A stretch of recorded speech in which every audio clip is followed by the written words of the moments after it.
c'est une relation d'amour. Parce que le ballon, c'est sa chose. Il lui appartient. Il lui donne. C'est un échange permanent entre les deux. Son pied, sa caresse. Son pied droit, son pied gauche. Son corps qui ondule. Il envoûte le ballon.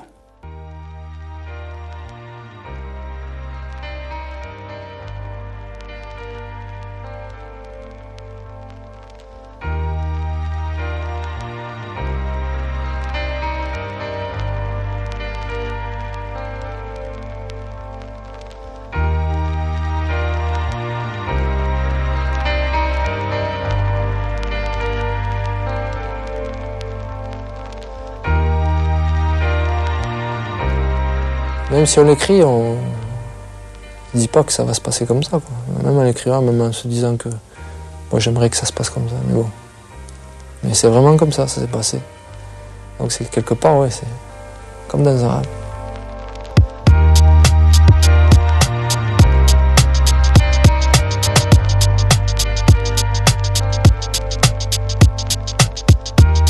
Le petit vélo avance et le père continue de filmer. Un jour, le regard de son fils embrassera la ville pour lui donner un nouveau visage. Smaïl Zidane filme son fils Yazid. Dans le quartier à la Castellane, c'est le nom que tout le monde donne au petit cycliste. Plus tard, en regardant son portrait, les gens l'appelleront Zinedine ou bien Zizou. 20 ans séparent l'immense effigie du petit vélo. Marseille où le père filme son minot tout bouclé. Marseille d'où son fils un jour regardera la Méditerranée. Comme dans un rêve, le petit cycliste trace sa route. Sa mère ne doit pas être très loin. Aujourd'hui, elle peut le voir tous les jours sur la façade d'un immeuble. Il a la taille d'un géant et le regard d'une légende. Le petit vélo avance et Smaïl Zidane filme son fils. C'est les parents un petit peu qui nous tracent un petit peu le chemin, quoi. De se dire comment on va être dans la vie. Et moi, mes parents, ils ont été importants pour ça, quoi. C'est-à-dire qu'eux, ils voulaient une seule chose, c'est se dire que mon fils fera quelque chose dans sa vie. Et en fait, ils nous ont toujours inculqué les 3 choses, en fait. C'était le respect d'autrui, travailler et le sérieux. Et je crois qu'avec ça, quelque part, on peut réussir dans la vie, quoi, quand on a ça. Des valeurs sincères et la naissance d'une passion sans borne. Yazid découvre le ballon. C'était sans arrêt. Mais ça, c'était du vrai bonheur, quoi. C'était du vrai bonheur parce que dans la rue, il n'y a rien, il n'y a pas d'obligation. Il y a l'obligation de faire ce que l'on veut, quoi. Avec le ballon. Et ça, c'est bonheur pur, ça. Du bonheur pur par tous les temps. Yazid est là, emmitouflé parmi les siens, la famille de ceux qui comprennent cette folie qui occupe tous les après-midi. La famille du ballon qui sait bien sûr que Yazid est plutôt bon. Un peu dégingandé, mais trop doué. J'étais pas le seul à être bon. Le seul truc, c'est qu'à un moment donné, moi, j'ai pensé qu'à ça, quoi. C'est-à-dire que je voulais rien faire d'autre, quoi. À un moment donné, on peut se dire, on va aller voir les copines, on va aller faire ça, on va au cinéma. Moi, non. Moi, ça m'intéressait pas d'aller au cinéma, ou ça m'intéressait pas d'aller parler avec Pierre-Paul Jacques, ou voilà, quoi. Moi, ce qui m'intéressait, c'était toujours de taper dans le ballon, quoi, de jouer au foot. Et certains soirs, Yazid s'appelle Enzo, comme Francescoli, l'Uruguayen de l'OM, le joyau du vélodrome. Alors l'adolescent Zidane rêve et trouve l'inspiration originelle dans ses dribbles soyeux. De Francescoli, il aime tout, sa façon de jouer, sa façon de toucher le ballon, comment il faisait ses crochets, il était élégant, quoi. C'est vrai que il était beau à voir jouer, quoi, tout simplement. Et bon, moi, quelque part, je vais pas dire que je voulais être beau quand je jouais, mais je voulais lui ressembler parce que c'était beau, quoi. C'était beau à voir.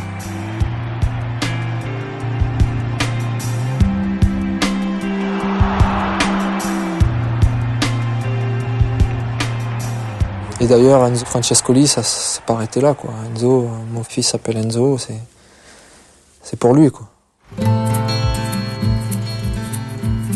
Comme le ballon occupe toute la tête, Yazid rejoint les autres adeptes.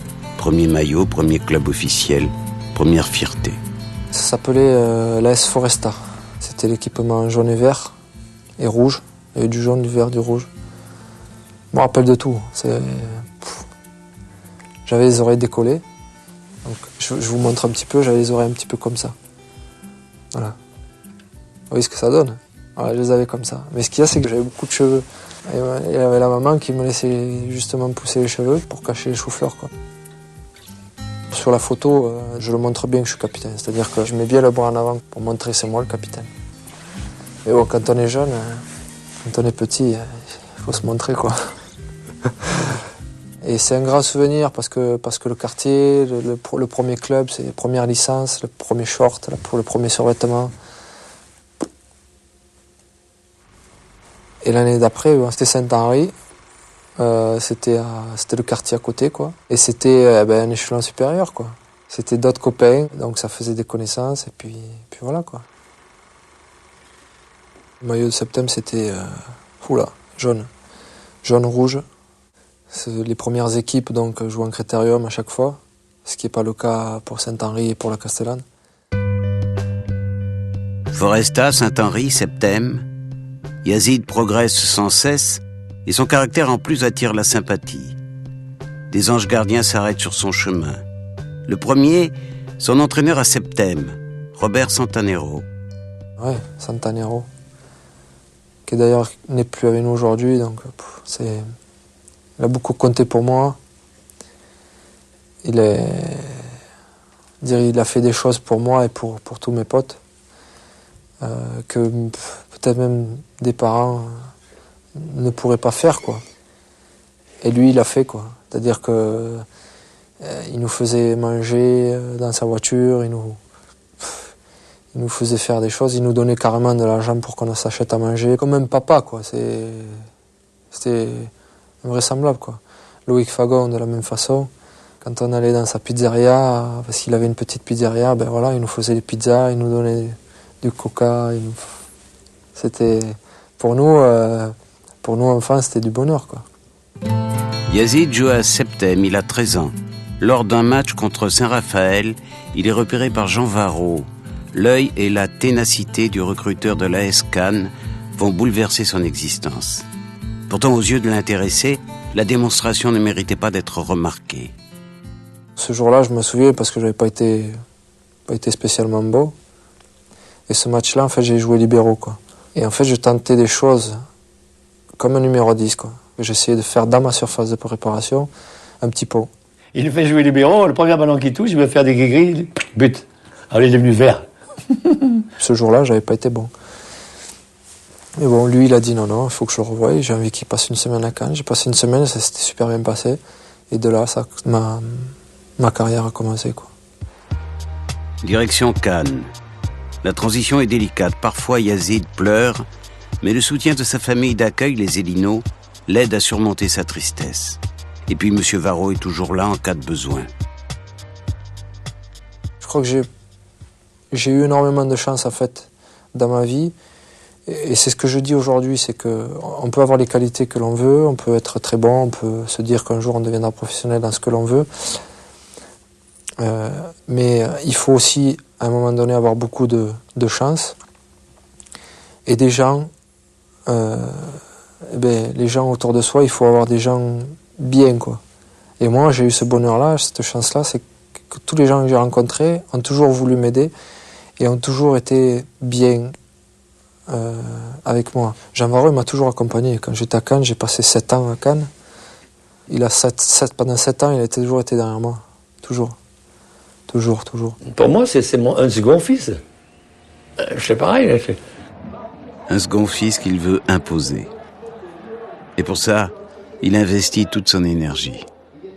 Il y a M. Varro qui vient dans mon bureau et qui me demande de venir voir l'entraînement des jeunes qui se passait juste à côté donc, du terrain d'entraînement des pros. Et puis bon, moi j'étais fatigué, j'ai dit « M. Varro, je le verrai demain, je le verrai dans une semaine », mais là j'étais fatigué donc je voulais pas sortir de mon bureau. Et il m'a tellement mis la pression que je suis sorti de mon bureau, je suis parti sur le terrain d'entraînement pour voir Yazid. Donc effectivement, la première fois. Et puis là, il faisait un match avec le centre de formation. Yazid était le plus jeune.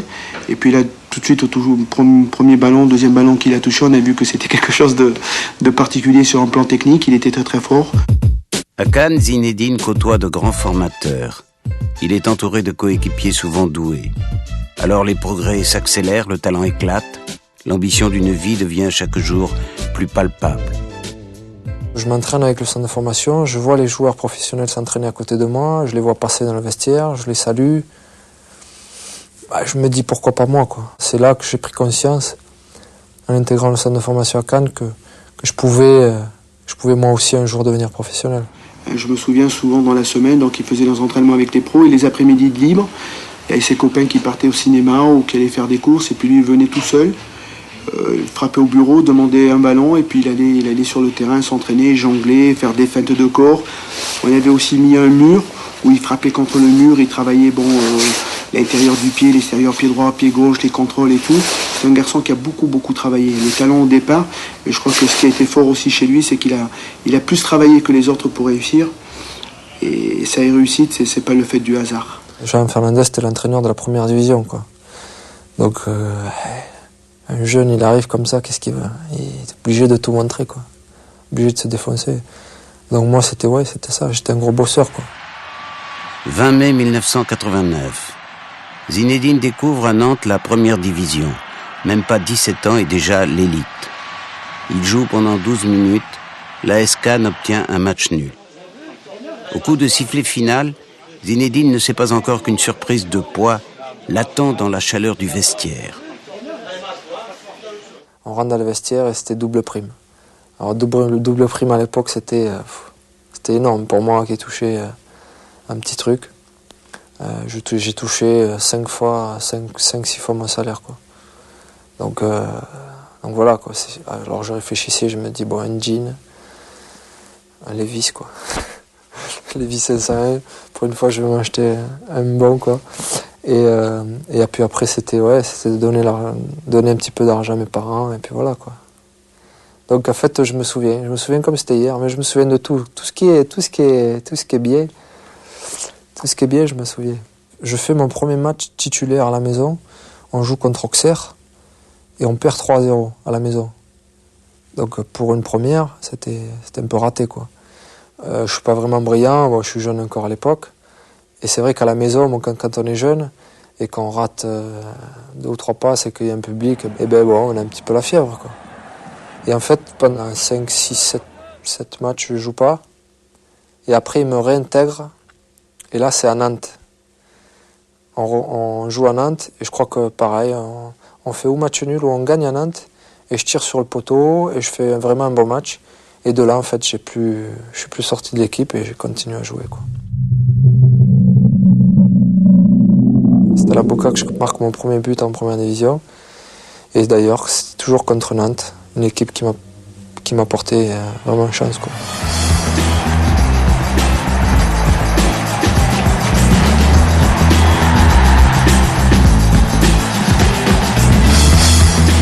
Et puis derrière le but, en fait, je fais une danse un peu. C'est une danse où on peut que rire, quoi. Pourtant, une personne regarde déjà cette danse avec des yeux différents. Sa future épouse, Véronique. Donc, je l'ai connue la veille du mat, mon premier but. Je marque mon premier but et voilà, quoi. Puis tout s'enchaîne. Tout s'enchaîne pour le désormais titulaire du numéro 11. Les roulettes inspirées, les passements de jambes comme des colliers et surtout les bons résultats. Cannes termine la saison en 4e position et se qualifie pour la Coupe de l'UEFA. 4 matchs d'une campagne européenne honorable, stoppée net par le Dynamo de Moscou. À l'inverse, la campagne française sombre dans le chaos. L'AS Cannes doit descendre en 2e division. Zinedine n'a pas encore 20 ans. C'est le premier grand mauvais souvenir que j'ai, le premier truc qui me reste en travers de la gorge. Ouais. Zinedine ne jouera pas en 2e division. Trop talentueux, trop attirant pour les plus grands clubs français. Bordeaux et Marseille sont déjà sur les rangs, même si l'OM montre moins d'empressement. Donc il trouve Zidane un petit peu trop lent. Et nous, avec Alain Aflelou, on ne le trouve pas si lent que ça. Bordeaux, pour moi, c'est ce qu'il fallait footballistiquement. et aussi dans la vie. Parce que c'est là où je me suis marié, c'est là où j'ai commencé à avoir mon premier enfant, donc à devenir un homme quelque part. Au Girondin, Roland Courbis dirige Zinedine avec grande intelligence. Surtout, l'entraîneur bordelais s'adapte parfaitement à ses caractéristiques physiques bien particulières. Monsieur et Madame Zidane ont construit un fils qui est morphologiquement une mécanique un petit peu particulière, avec une habileté technique qui est due évidemment à des dons, mais qui est due aussi à des pieds un petit peu rentrants, des genoux un petit peu annexes, et donc cette mécanique un petit peu particulière est en même temps une mécanique fragile. Roland Courbis me fait sortir souvent pour justement me préserver, et ça se passe bien parce que j'arrive à jouer 50 minutes, 1 heure, j'arrive à marquer, j'arrive à être bon, et ça suffit quoi.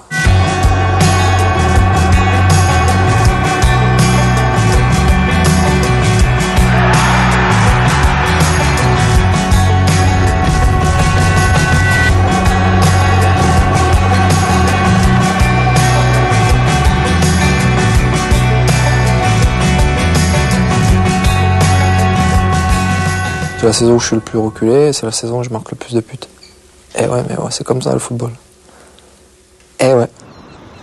Une première saison bordelaise accomplie. 35 matchs, 10 buts marqués et nombre de passes décisives aux coéquipiers prioritaires à celui qui devient l'ami, Christophe Dugarry. Quand je suis arrivé à Bordeaux, j'étais pas vraiment copain avec Christophe. On se connaissait, mais on n'était pas vraiment potes, quoi. On a toujours suivi les sélections étant jeune, donc depuis minime, cadet, junior, chacun de son côté. Et puis j'ai commencé vraiment réellement à connaître Christophe à Bordeaux, donc pendant 4 ans, quoi. Il me fait énormément rire, ouais. Mais c'est pour ça d'ailleurs qu'on est très copains, quoi. C'est parce qu'on se fait rire mutuellement, quoi. Ils se font rire et leur duo sur les pelouses transfigure le jeu des Girondins. La belle équipe révèle entre autres Zidane, Lizarazu et Dugarry. Les supporters se délectent de l'éclosion collective d'une génération exceptionnelle. Il y avait les résultats, il y avait l'ambiance, il y avait des personnalités de toutes sortes. C'est-à-dire qu'on apprenait tous les jours, quoi. Donc c'était bien. Et puis Zinedine se découvre un nouveau visage. Par la grâce d'un pied droit parfaitement adapté à l'exercice du coup franc intouchable, il devient la terreur des murs angoissés et des gardiens adverses.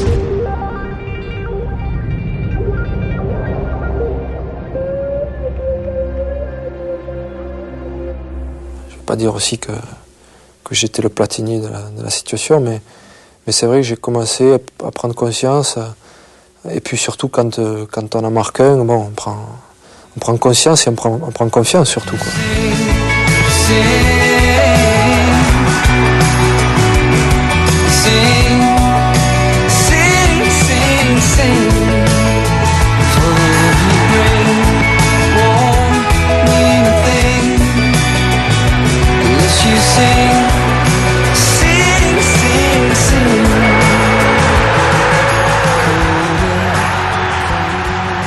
Ce qui m'a aidé, c'est que j'étais le seul tireur qui était autour du ballon, quoi. C'est-à-dire que quand il y a 2-3 joueurs, bon, on peut être perturbé. Là, tous les autres joueurs me laissaient tirer. J'avais ce bonheur-là qui me laisse tirer tout seul le coup franc, me concentrer. Et ça, c'était bien. J'ai marqué beaucoup plus de coups francs à l'extérieur qu'à l'extérieur. Mais ça, c'est le fait aussi peut-être du public aussi. Le public qui m'aidait. Et avant de tirer le coup franc, en fait, zizou. Donc ça, forcément, il fallait pas les décevoir. Quand je marquais, il y avait ce truc-là, quoi. Eux, ils étaient prêts à exploser, et moi, j'étais pareil, prêt à les rejoindre et fêter ça avec eux, quoi. Quand ça arrive, quand c'est positif, c'est toujours bien. Donc, quand ça rate, zizou. Mais bon, voilà. Contre les Allemands de Karlsruhe, le public scande son nom, et Oliver Kahn termine son vol contre le poteau. Dans la tribune de presse, les commentaires sont élogieux. Je me souviens parce qu'à l'époque, il y avait Platini qui commentait le match. C'était pas mal le coup franc, quoi. Donc bon, venant de lui, c'était bien. Il est parfait ce coup franc. Il est parfait. Pas beaucoup d'élan, beaucoup de force. Bien développé, le ballon tourne.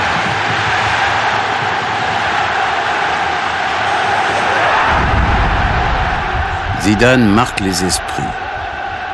Au cœur de l'été 94, l'attend un rendez-vous d'importance. 17 août 1994. Rentré avec l'équipe de France A. Il y avait mes parents en plus ce jour-là, pour la première fois. Comme si c'était... Ouais, c'était écrit, quoi.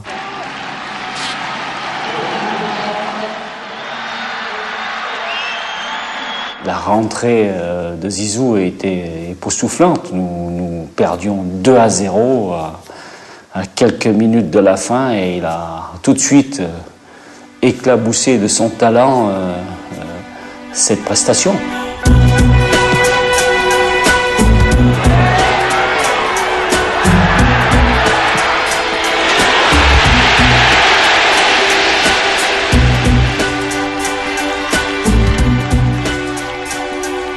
Comme le ballon en fait est assez rapide, qui passe devant moi, je le touche pas en fait. C'est-à-dire que le défenseur vient sur moi, je fais un passement de jambe. Le ballon est bien placé et je suis à 30 mètres à peu près, 25-30 mètres. Et là je frappe.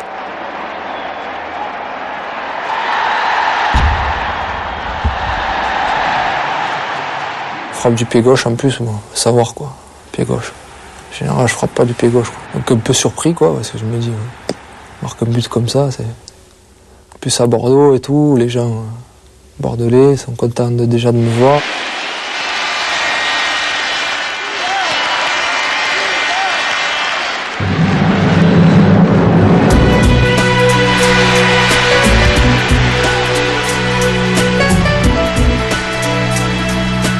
Et puis le deuxième but, en fait, c'est un corner d'Angloma. Jocelyn Angloma, qui frappe au premier poteau. En fait, moi, je saute.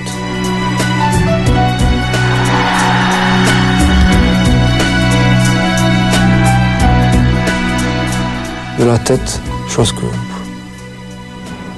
Marquer de la tête, c'est vraiment très rare, quoi.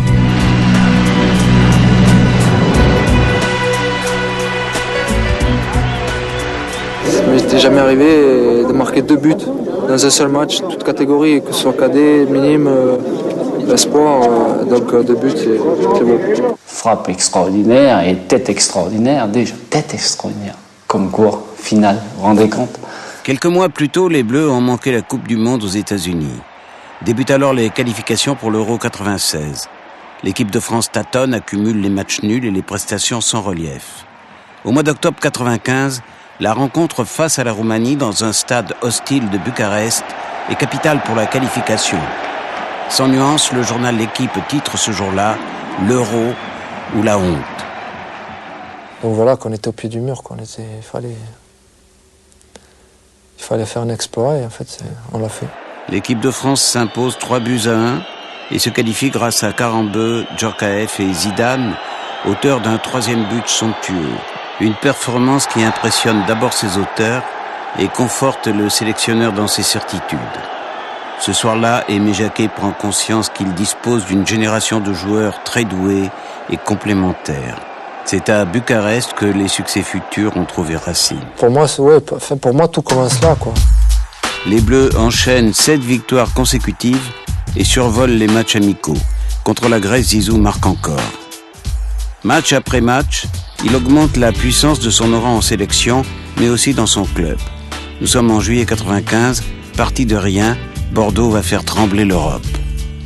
On passe par l'Intertoto pour aller donc de la plus petite porte pour aller à la plus grande porte, quoi.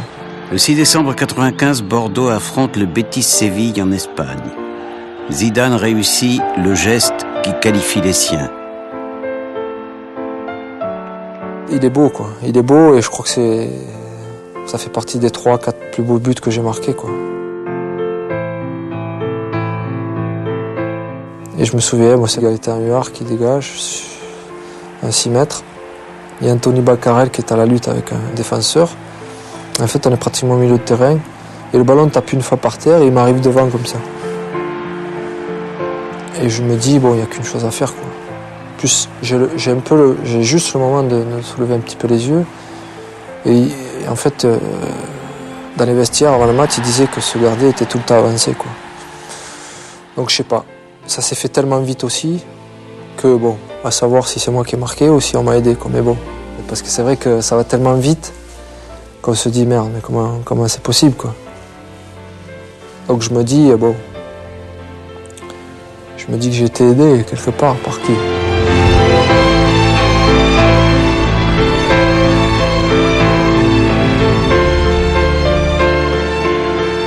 Une main tendue par le ciel que la paume trop humaine d'un gardien ne peut contrarier. Sous une pluie torrentielle, le pied gauche de Zinedine déclenche la foudre. Au bout de la courbe, parfaite, le gardien du Betis Séville est un pantin désarticulé. Les Espagnols ne s'en remettront jamais et Bordeaux s'ouvre les portes des quarts de finale où l'attend le grand Milan AC. Le match aller à San Siro est un long calvaire. Le Milan de Savicevic est ce soir-là nettement supérieur. Les Girondins de Zidane sans doute trop respectueux. Les Italiens s'imposent 2-0, dont un coup franc parfait de Roberto Baggio. Sans avoir vraiment joué, les Bordelais paraissent déjà éliminés. C'est sûr qu'après le match, on n'y croyait pas trop, parce qu'on s'est dit si on joue comme ça et qu'eux jouent comme ça, ça sera vite réglé. Mais en fait, le match retour, c'est toute une autre atmosphère en fait, qui s'installe dans ce stade.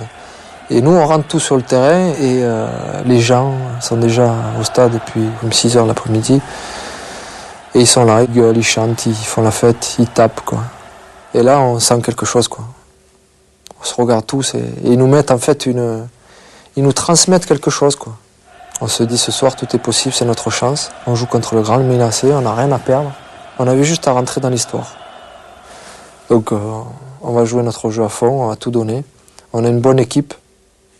Pourquoi pas. Et on se dit en plus, on se dit en fait, on a une stratégie et tout. Hein. On se dit, bon, si on marque dans le premier quart d'heure, tout est possible. 19 mars 96. Le premier quart d'heure n'est pas encore terminé. Didier Tolo fait chavirer le parc Lescure. Il faut marquer encore 2 fois pour écrire une grande histoire. Et là, après, c'est l'euphorie, quoi.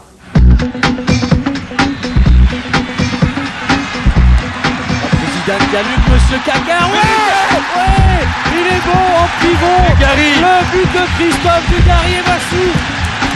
2-0.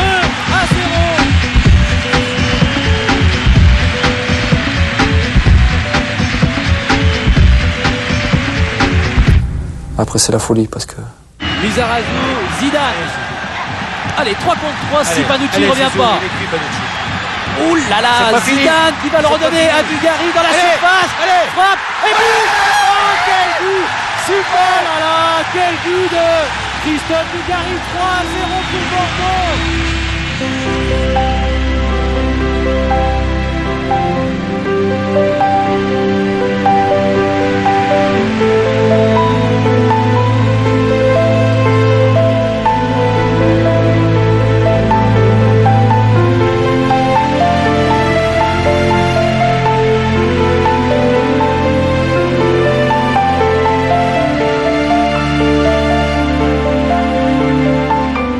C'est mon premier grand souvenir, quoi, de footballeur sur le terrain.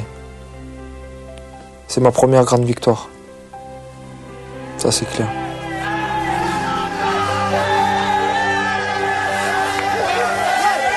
Quand on gagne un match contre le Grand Milan AC, derrière, on a envie de gagner tout, quoi. En demi-finale, le Slavia Prague succombe à son tour devant la classe du tandem flamboyant. Zidane déstabilise, dirige, distribue. Dugarry, lui, ne manque pas la cible. L'osmose n'a jamais été si profonde. Dugas, Zizou, Zizou, Dugas, cette combinaison parfaite qualifie Bordeaux pour la finale. 10 mois d'une magnifique aventure, de la Coupe Intertoto jusqu'au Bayern de Munich. On ne pouvait pas ne pas aller en finale, c'était pas possible. Pourtant, c'est en commentateur que l'on retrouve le duo dans les tribunes du stade olympique. Christophe et Zinedine ont tous les deux été avertis contre Prague. 2 cartons jaunes, synonyme de suspension pour le match aller en Bavière. Sans eux, les Girondins cèdent à 2 reprises. Bien sûr, Bordeaux a déjà remonté 2 buts face à Milan. La différence, c'est que les Allemands désormais sont prévenus. Après, il y a le match retour, mais sur le match retour, il n'y a rien à dire, quoi. Malgré Zidane, malgré Dugarry, le Bayern gagne aussi à Bordeaux. Pour Zizou, c'est la déception d'une première finale perdue. Pas le soir du match, parce que le soir du match, il n'y a rien à dire. Mais un peu déçu quand on reprend du début, de se dire, mais on est parti quand même de l'Intertoto. On a fait 18 matchs.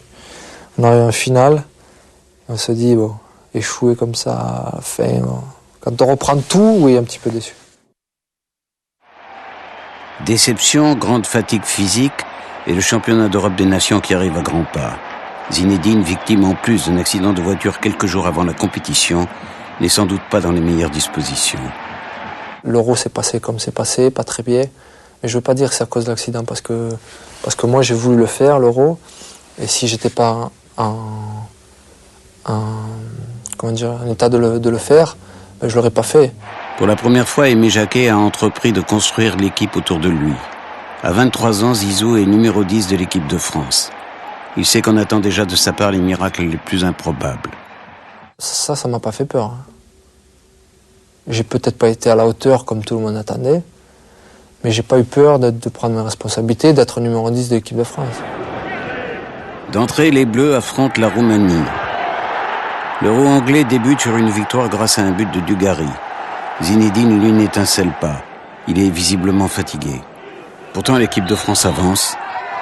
Match nul face à l'Espagne et victoire 3-1 contre la Bulgarie. Pour Zizou, voilà 4 jours de repos et le droit d'affronter les Pays-Bas en quart de finale.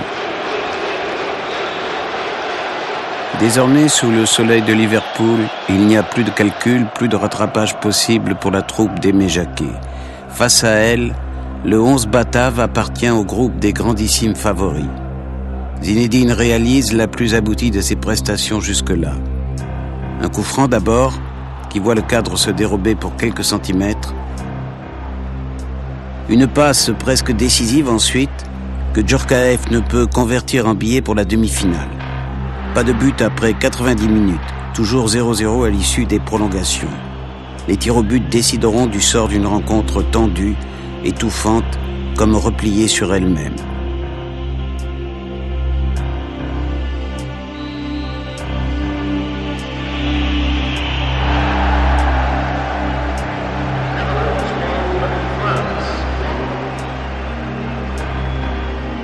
Trop bien frappé, trop bien placé. La suite ressemble au match qui a précédé cette séance sous tension. Égalité parfaite, jusqu'à ce que Seedorf pousse le ballon sur le petit point blanc.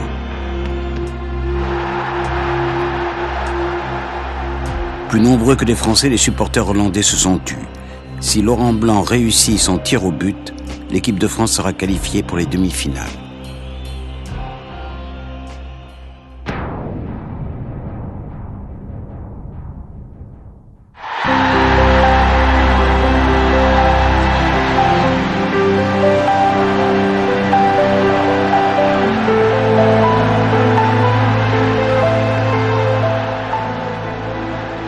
C'est surtout la demi-finale, quoi, où j'ai pas été bon et où j'aurais aimé que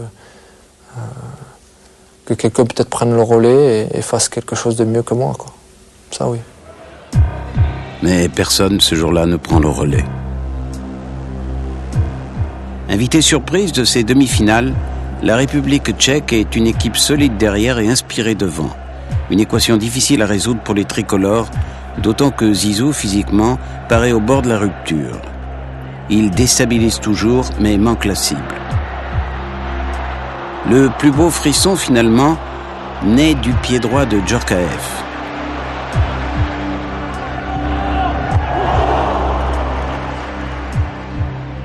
Comme face aux Pays-Bas, il faut disputer les prolongations.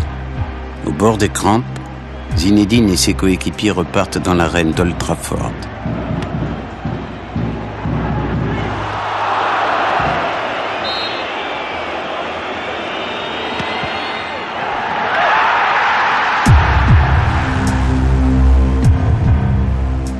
Suspense insoutenable, quand Reynal Pedros s'élance.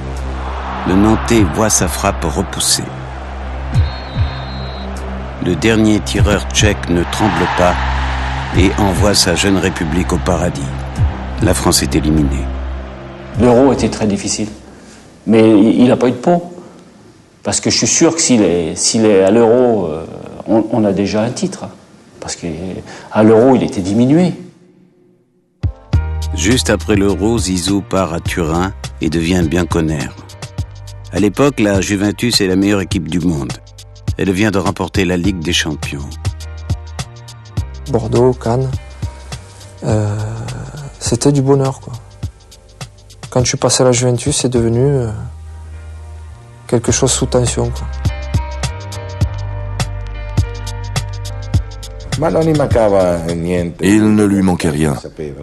Il jouait comme il savait le faire. Et il a un talent naturel.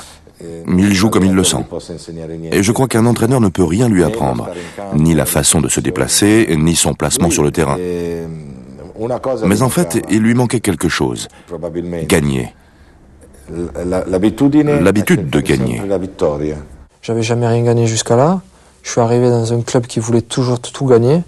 À chaque moment, à chaque match, à chaque sortie. Donc ça apprend beaucoup de choses. Là, j'ai appris que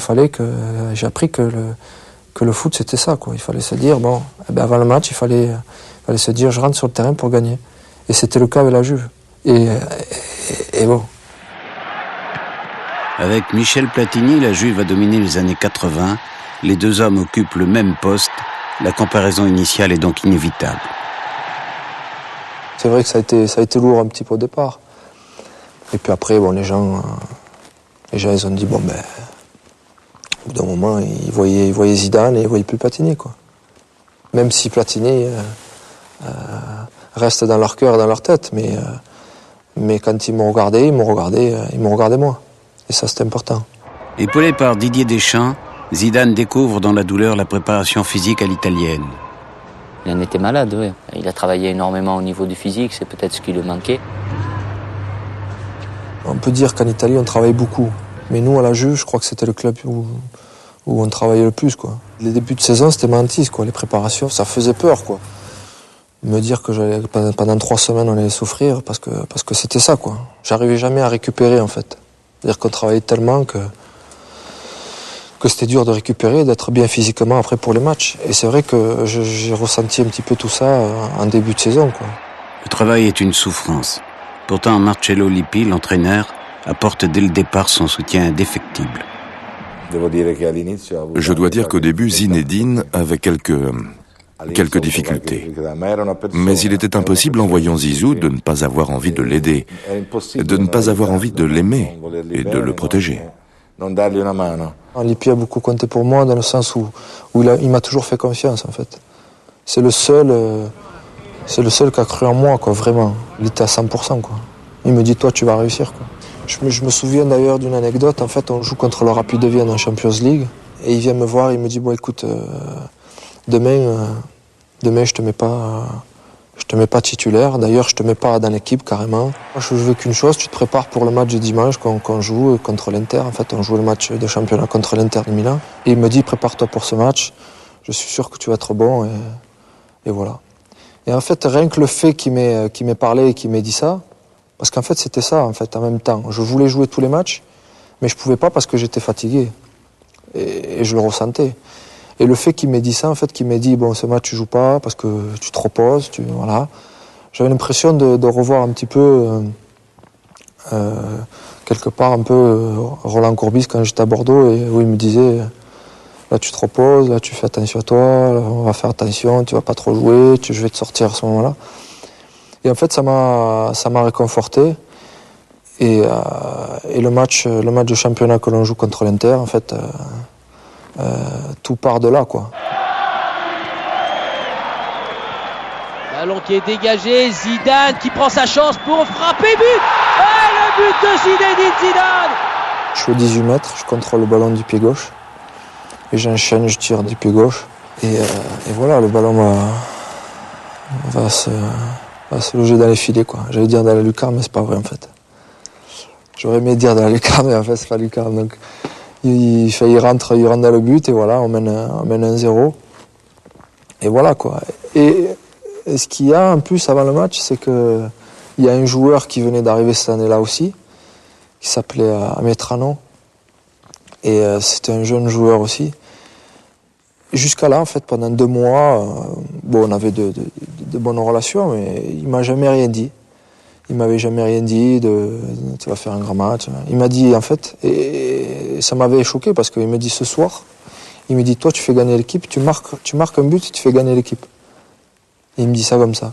Et en fait, quand je marque mon but, je vais vers un joueur et c'est lui.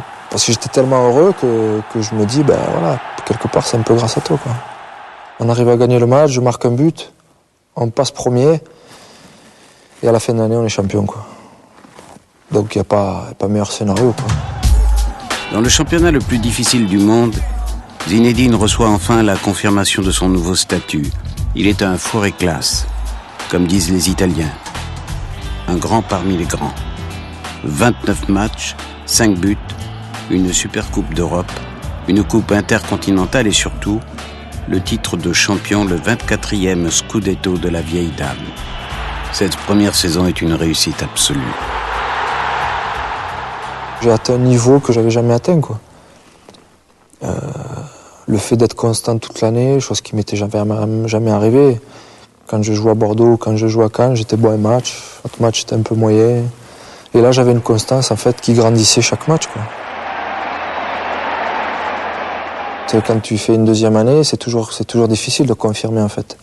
Parce que c'est vrai que gagner un an la première année et se dire la deuxième année avec l'équipe que l'on avait, parce que tout le monde nous attendait à gagner, mais c'est jamais évident, quoi, de gagner 2 fois d'affilée, de gagner 2 saisons d'affilée, surtout le championnat d'Italie. Donc c'est vrai qu'on pouvait dire que ça allait être difficile, mais je crois que ça n'a pas été le cas. Au contraire, c'est en maître du calcio que les Blancs et Noirs survolent la saison 97-98. Zizou joue 32 matchs, marque 7 buts et laisse éclater son talent aux yeux d'un public sous le charme.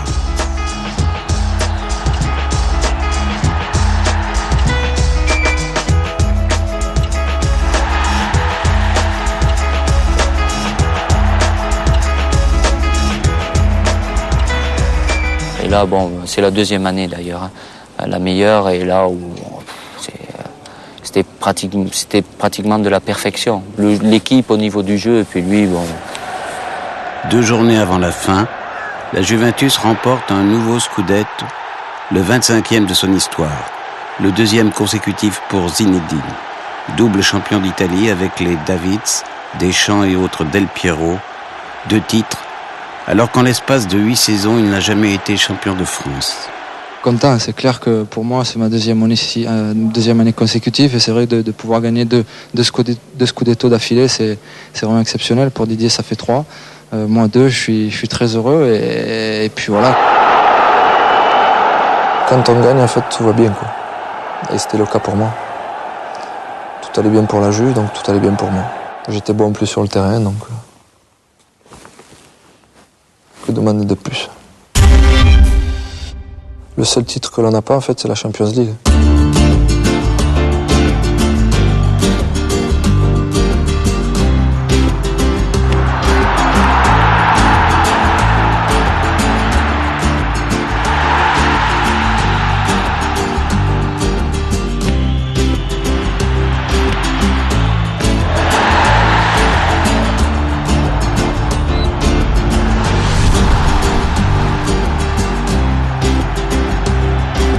Je me souviens surtout de la demi-finale en Champions League, en fait, contre l'Ajax d'Amsterdam.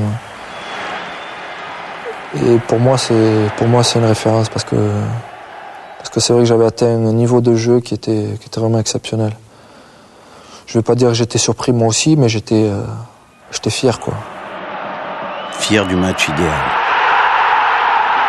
Fier de sa première passe décisive, un corner déposé sur la tête de Lombardo. Fier de sa dernière passe décisive, à l'issue d'un numéro de maîtrise technique époustouflant.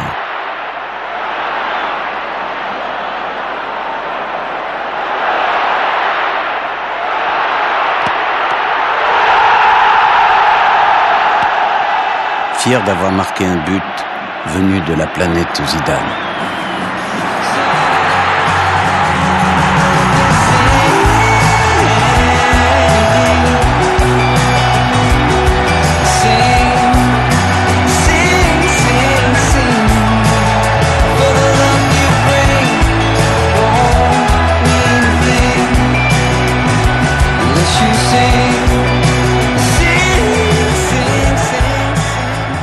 J'étais fier de pouvoir évoluer dans cette équipe et de jouer comme je l'ai fait. Depuis que je suis footballeur, je n'ai qu'un seul regret, ne pas avoir joué plus d'1 an avec lui.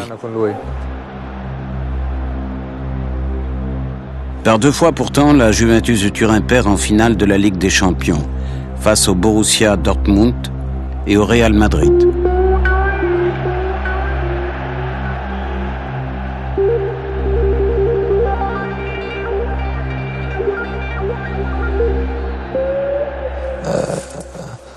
Bon, tu peux toujours perdre, ça arrive de perdre, mais quand tu le perds 2 fois d'affilée une finale de Champions League, quand on sait que c'est très difficile de pouvoir déjà arriver en finale, bon, ça c'est les mauvais souvenirs. Le souvenir des joueurs de Dortmund et du Real Madrid, brandissant la coupe aux grandes oreilles. Là encore, Zinedine regarde depuis le banc des vaincus. Vaincu avec Bordeaux, vaincu 2 fois de suite avec la Juventus. Zizou fait collection de ces médailles qui ne consolent pas. Le fait qu'on pense à un moment donné que je peux être le chat noir, quoi. Parce que perdre 3 finales d'affilée, c'est vrai que ça fait beaucoup. Peut-être les gens ont dit mais comment ça se passe là dans sa tête avant la finale de la Coupe du Monde contre le Brésil. Mais alors tu vois, j'avais une force intérieure vraiment qui... on était sûr de gagner, quoi. Et moi le premier. Donc tu vois, même en perdant 3 finales, j'avais cette envie et se dire que celle-là, elle est chez nous et elle va rester là, quoi. Avant d'atteindre ce fameux 12 juillet 98, l'équipe de France a vécu 2 ans de matchs amicaux, comme ce France-Italie de juin 97. Une période pendant laquelle Zinedine n'a qu'une idée en tête. C'est de pouvoir être à la Coupe du Monde en 98. En fait, j'avais cette vision-là. Et ça, oui, c'était dans ma tête. Alors, ce que vous voyez ici, ce sont les 18 aiguilles qui soutiennent le toit. La vision du Stade de France, du futur stade de son équipe de France. La fierté, le jour de l'inauguration, le 28 janvier 1998. L'Espagne est invaincue depuis 4 ans. Il fait un froid sibérien. Qu'importe. Et bonne frappe. Oh, le poteau, c'est pas fini.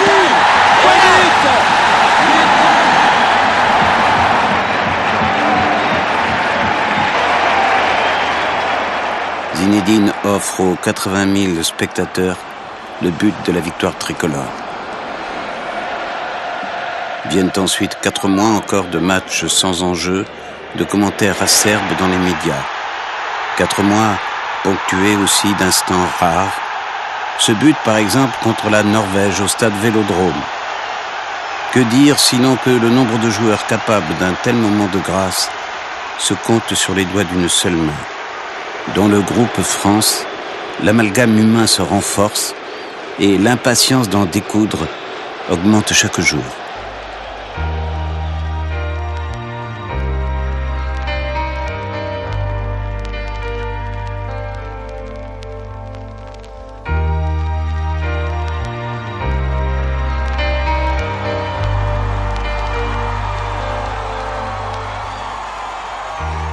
On avait vraiment envie de commencer notre premier match de Coupe du Monde, quoi.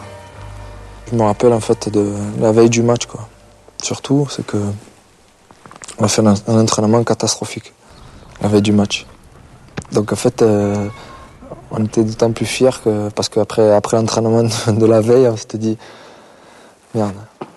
Quelque part, on s'est dit si demain, si demain on commence comme ça ou si demain on commence mal, c'est pas beau. J'ai ressenti beaucoup d'émotions parce que c'est dire qu'on a les amis qui sont là, la famille.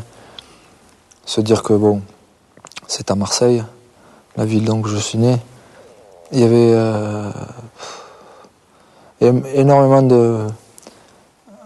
de choses pour que justement il y ait ce petit truc là de côté émotif, quoi. Donc je l'ai ressenti avant le match. Et après, bon.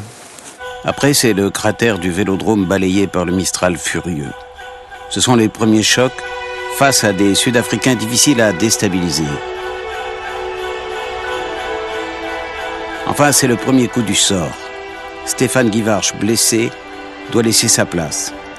Pour lui succéder, Aimé Jacquet fait confiance à un joueur qu'il a toujours soutenu et admiré. Christophe Dugarry, l'ami, entre en scène. J'étais content de toute façon qu'il participe à ça, donc qu'il rentre sur le terrain. Dugarry, Henry, Blanc, Desailly, but, oui, c'est but de Dugarry. Oui.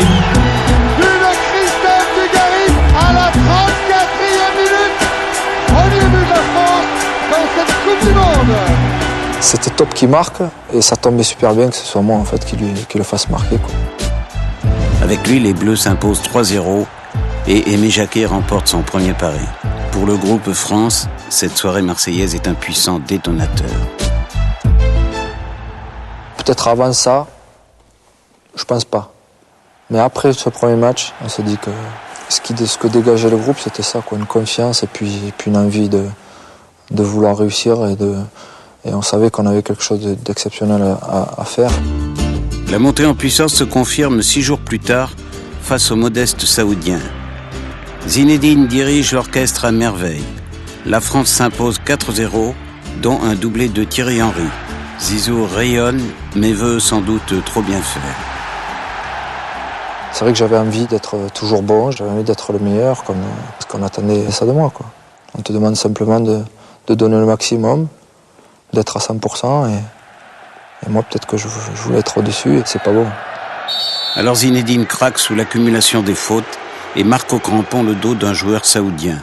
Je vois que l'arbitre veut faire quelque chose, met la main à sa poche. Je me dis qu'il va me mettre un carton jaune, quoi. Et c'est vrai que je suis surpris à la fin de la couleur du carton. Et je suis très déçu, quoi. En même temps, je pense qu'il n'est pas justifié, quoi, quelque part. Même si j'ai pas à faire ce que j'ai fait. Enfin, moi, c'est mon point de vue. Après, c'est la sortie du terrain, sans une parole ni un regard de la part d'Aimé Jacquet. Là, tu sors du match, tu pénalises tes copains, on peut être en difficulté, donc je pense que c'est tout ça qui passe dans sa tête, et puis il n'a pas envie de me regarder. Je pense que c'est logique pour un entraîneur de perdre son meneur de jeu comme ça sur une bêtise.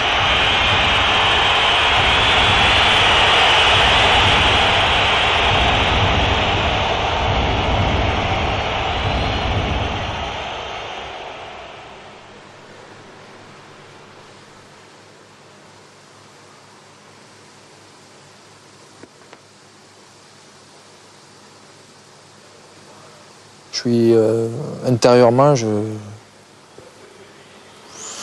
boue, quoi. J'ai envie d'exploser, mais bon, je le garde, quoi. Je le garde et je me dis laisse passer.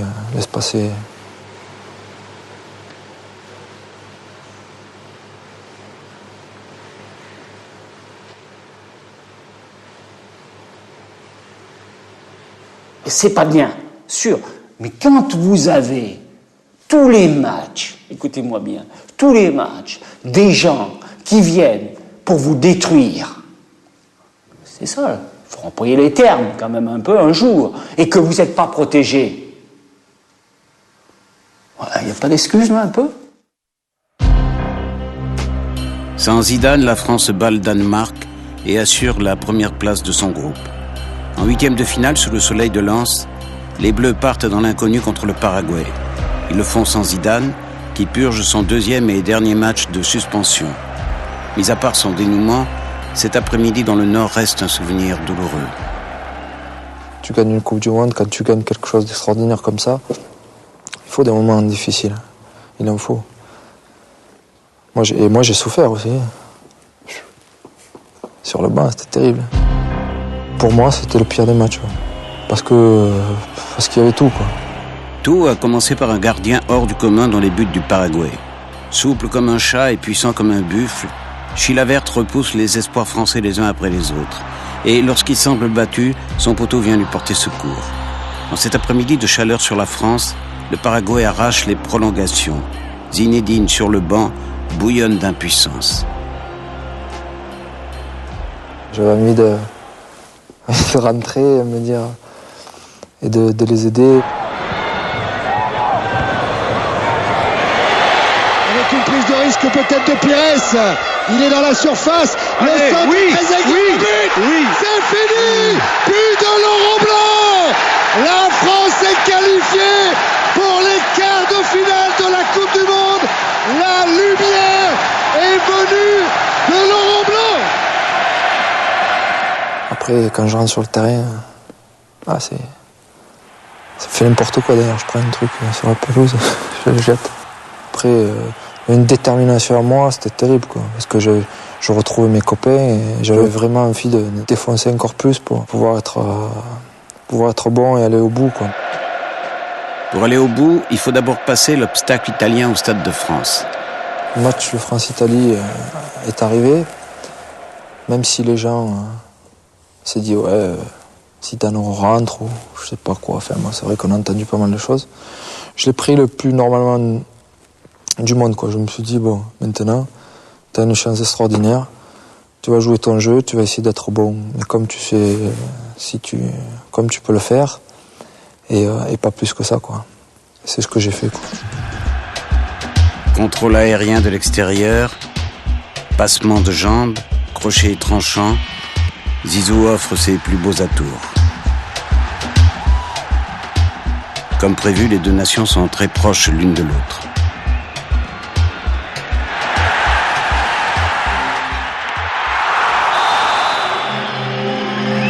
Premier penalty de la séance.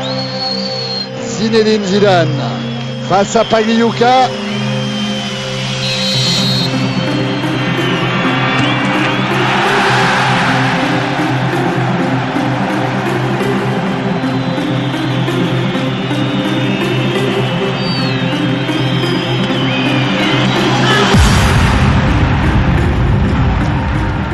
Ce qui était bien, c'est qu'on faisait un, quoi.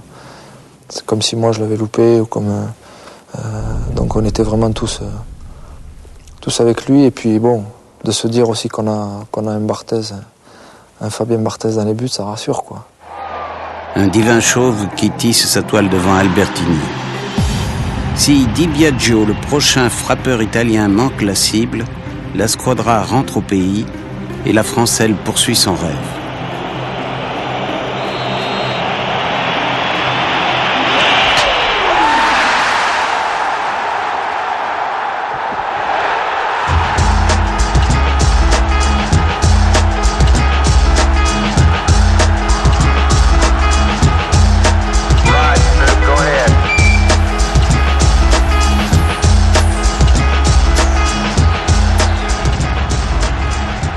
La joie après le match de l'Italie, c'est énorme. Pas sur le fait que ce soit l'Italie simplement, c'est le fait qu'on est projeté en fait en demi-finale.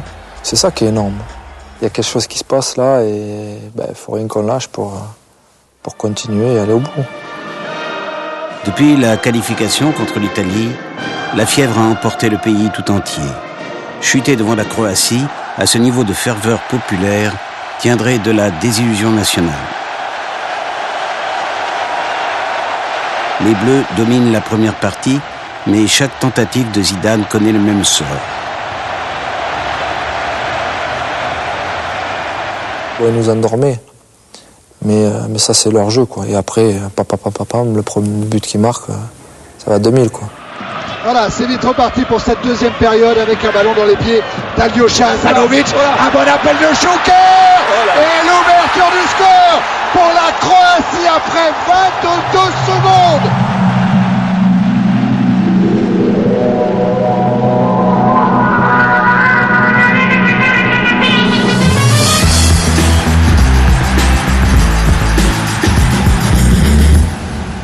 Après c'est fini, quoi.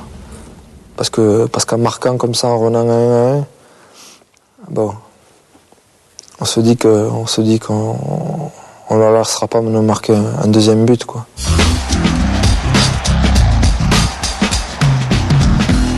Peut-être sur la frappe. Terminé.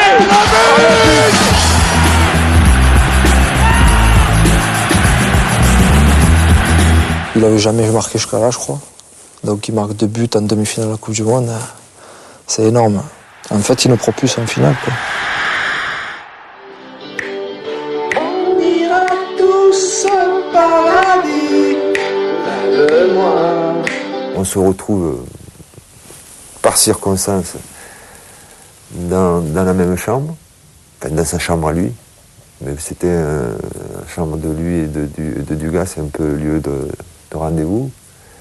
Et on se retrouve là, moi j'ouvre la porte en disant bon, ça va être le dernier moment un petit peu de détente avant la finale. Bon, j'ai dit on va prendre un petit peu, on va rigoler un petit peu. Et j'ouvre la porte et il n'y a que lui sur son lit, quoi. Et on a bien discuté, quoi. Et je lui ai dit, écoute, peut-être pas dans des termes aussi raffinés, je lui ai dit, bon écoute, il faut que ce soir, ça y est, il faut que tu nous fasses gagner ce match. Il faut que tu nous en fasses gagner un de match. J'ai dit, à choisir, je te garantis que celui-là, ça serait pas mal. C'était énorme de Clairefontaine jusqu'au stade. Ça a commencé à Clairefontaine avec les gens de la région qui étaient déjà partout. Les arbres dans la rue, partout. Et après, tout au long du chemin que l'on a fait jusqu'au Stade de France. Mais moi, l'image et le truc, c'est les motos, quoi. Moi, ça m'impressionnait, c'est toutes ces motos-là qui étaient derrière le bus.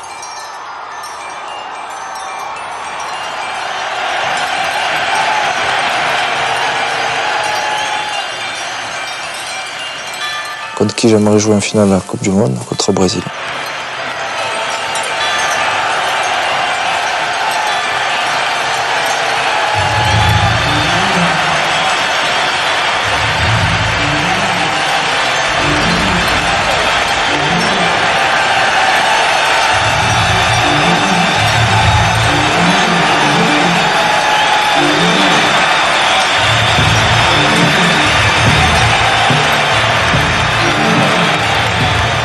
Faire 90 minutes et au bout, il faut qu'elle reste là, quoi.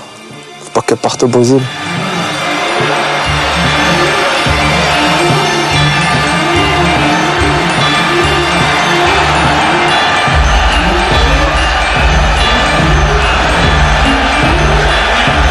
Et pour conclure, qui conclut, c'est toujours le plus fort.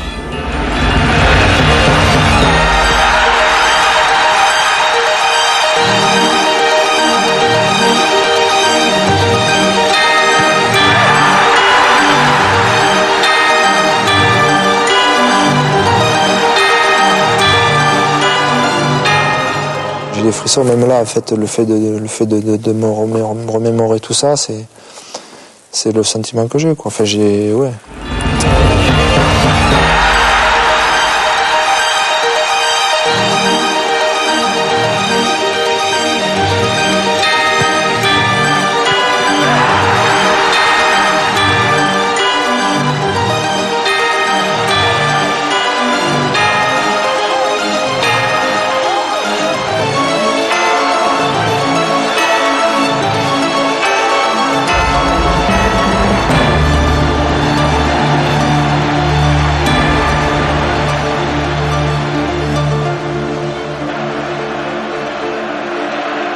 En rentrant dans les vestiaires à la mi-temps, bon, voilà, on se regarde tous et voilà, quoi, on dit bon, ils marqueront même jamais, quoi.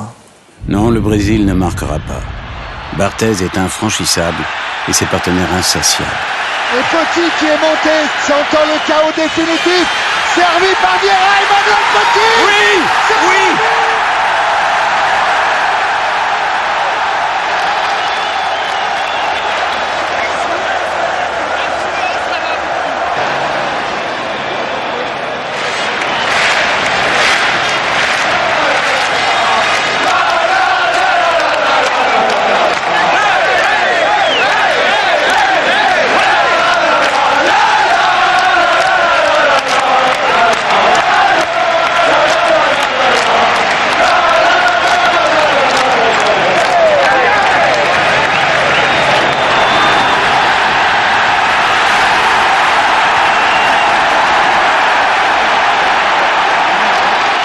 Quand je touche la Coupe du Monde, ouais. Enfin, là, il y a plein de choses qui se passent dans la...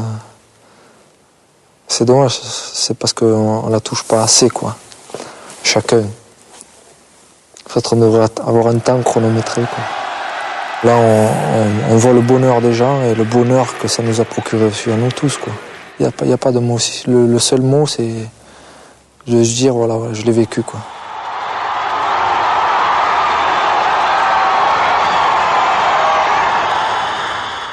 Une équipe nationale ne peut être championne du monde que si elle a un génie dans ses rangs. Et ce génie devient naturellement Ballon d'Or 1998. Seuls Coppa, Platini et Papin ont été les Français sacrés avant lui. Je sais pas quoi dire, c'est vrai que je suis ému un peu, comme Jean-Pierre l'a été, comme il me disait. Donc, pareil, je suis content d'être le 4e aujourd'hui, être 4e Français à avoir remporté le Ballon d'Or. Mais je suis surtout content d'avoir ma famille qui est là, mes amis. Et si j'ai un petit bonjour à faire plus particulièrement, parce qu'il y a mon pépé qui est là, mais ma mémé est restée à la maison et je l'embrasse bien fort et je crois qu'elle me regarde, donc je l'embrasse bien fort. Zizou est monté très haut, a donné beaucoup et forcément la reprise avec la Juve est lourde à gérer. À la suite de son premier but en cette nouvelle saison, il tombe en guise de joie. Symbole un peu grossier d'une année de transition. Quand on est champion du monde, voilà quoi. Et moi j'ai bien relâché quoi. J'ai envie de profiter de ça. Je peux. Je m'arrête 5 minutes et je profite de ça. En fait, je me suis pas arrêté 5 minutes, je me suis arrêté 1 an quoi. Enfin pas 1 an parce que c'est pas ça. Mais ça a été dur, c'était une année difficile. Pour la Juve tout entière, le contre-coup est terrible. Zinedine n'a plus la même envie. Del Piero se blesse pendant de longs mois. Le marasme général atteint son point culminant le 7 février 1999. Après une nouvelle défaite contre Parme, Marcello Lippi démissionne, remplacé par Carlo Ancelotti. La grande Juve se qualifie pour la petite coupe Intertoto et comble de malchance, Zinedine doit être opéré au mois de mai. 98-99, une saison à oublier. Après une année qui a été très difficile, où on avait été critiqué, où j'avais été moins moyen, on repart avec la même équipe, c'était vraiment le truc pour fermer la bouche un peu, fermer le bec à tout le monde, quoi. J'ai envie de retrouver mon meilleur niveau, j'ai envie de tout casser, quoi.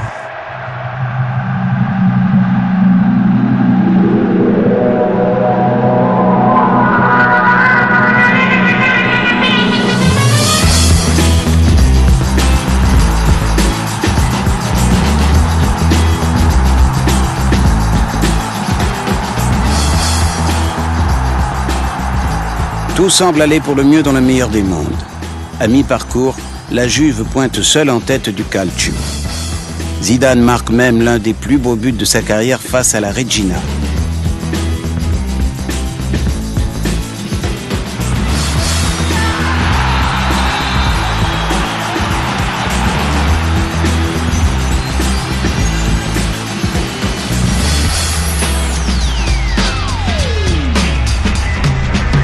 Malgré tout, la Juve craque successivement devant le Milan AC et la Lazio.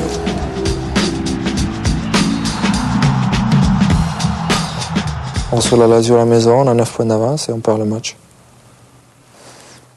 Petit déclic. Un déclic qui inverse tout jusqu'à l'ultime journée. À Pérouse, dans des conditions atmosphériques dantesques, la Juve compte encore 2 points d'avance sur la Lazio au moment de débuter son match. L'arbitre de la rencontre, M. Collina, siffle tout de même le coup d'envoi de la première période. Il pleut tant que la pelouse est gorgée d'eau, mais pour ne pas fausser la compétition à distance avec la Lazio, on joue. 0-0 à la pause. Pause qui, au lieu des 15 minutes habituelles, s'éternise. Pendant 1 heure, les joueurs sont dans l'expectative. Doit-on reprendre, doit-on reporter le match? La Lazio a déjà gagné lorsque la seconde période débute enfin. De toute façon, un match nul suffit à la Juve pour être championne. En fait, cette journée-là, moi je l'ai mal vécu, quoi. Il y avait quelque chose qui tournait pas rond, donc...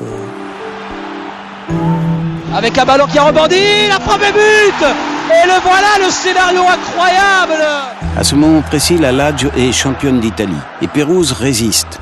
L'orage redouble de violence. Zinedine manque l'égalisation. Cet après-midi a décidément le parfum de la malédiction. Tout était fait pour que la Lazio soit champion et que nous, ça nous passe sous le nez et que ça reste à travers de la gorge, quoi. 6 minutes de temps additionnel ne changent rien. Le destin a choisi la Lazio et prive Zidane d'un 3e titre.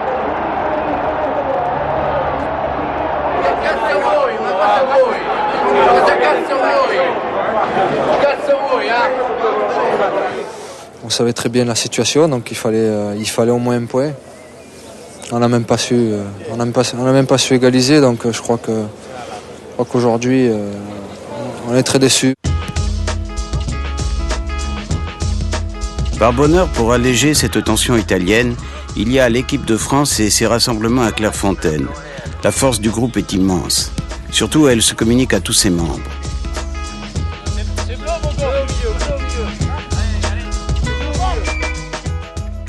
On ne voit bien qu'avec son cœur. C'est que quelque part, entre eux, il y a quelque chose. On ne voit pas bien avec ses yeux, on voit bien avec son cœur. Et ça, je l'ai appris étant petit, ça restera toujours pour moi la chose qui fera la différence. Quand un groupe est heureux de vivre ensemble, il est performant.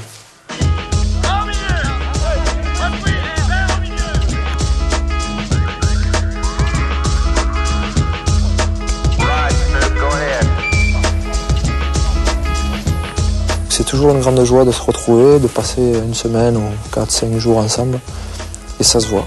Sur le terrain, l'effet Coupe du Monde est toujours amplifié par les résultats des hommes de Roger Lemaire.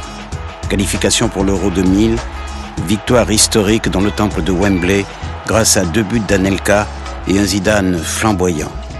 Sur la route du championnat d'Europe, rien ne résiste au rouleau compresseur tricolore. Zidane est au sommet et quelques jours avant le début de l'Euro, il réussit même un numéro de karatéka cauchemardesque pour le gardien japonais. Les gens ne regardent plus l'équipe de France de la même façon. Et ils voient l'équipe de France championne du monde. Et c'est différent. Oui. Quand tu arrives au championnat d'Europe, tout est différent, quoi. Mais pareil pour nous. Pareil pour nous. Tu es champion du monde et tu as envie d'être champion d'Europe, quoi. Tous ces joueurs, il y a une chose, c'est que ils ont voulu démontrer collectivement que cette victoire au mondial n'était pas un accident. Et ils ont pris un engagement. Pour les champions du monde, l'Euro débute le 11 juin à Bruges. Composé du Danemark, de la République tchèque et des Pays-Bas, le groupe de la France est très relevé. Bien commencer face aux Danois est donc indispensable. Rapidement, les Bleus, avec Zizou à leur tête, rassurent tout le monde. Première victoire 3-0 et première passe décisive vers Thierry Henry. En l'espace de 2 ans, une jeune génération d'attaquants arrive à maturité. La France va plus vite et Zidane donne le rythme à cette symphonie envoûtante. La République tchèque succède au Danemark. 4 ans après la demi-finale de l'Euro anglais perdue par les Bleus, ces retrouvailles sonnent l'heure de la revanche. Une mise au point très claire, 2-1 et surtout celui-ci. 15 secondes de plaisir jusqu'à la frappe de Djorkaeff. Roger Lemaire peut laisser Zizou au repos pour le 3e match sans enjeu face aux Pays-Bas. La France est qualifiée. Le grand voisin, l'Espagne, l'attend déjà en quart de finale. On savait que ça allait être en même temps moins difficile. On l'a eu, mais tout était beau, quoi. Tout était bien, en fait. Parce qu'on était vraiment forts, quoi. Le calme dans le regard de Zizou dans les vestiaires, à quelques minutes de l'entrée dans l'arène. L'Espagne peut compter sur son génie, le madrilène Raúl. La France, elle, a Zinedine Zidane. Toujours plus haut, toujours plus fort, définitivement régulier dans l'excellence. Aimez-vous les conduites de balles ?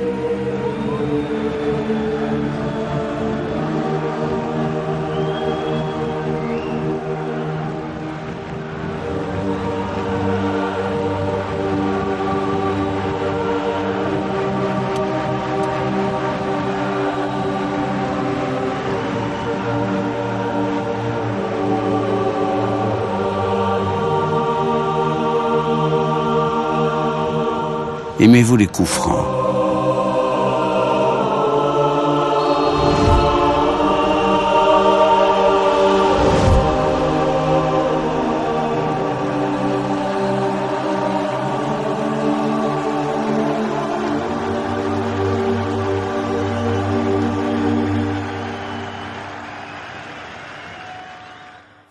Pas mal.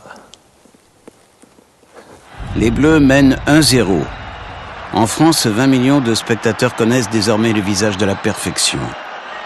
1-0, mais Thuram fauche un Espagnol dans la surface de réparation. Occasion pour les Rouges, occasion pour le Basque Mendieta. 1 partout.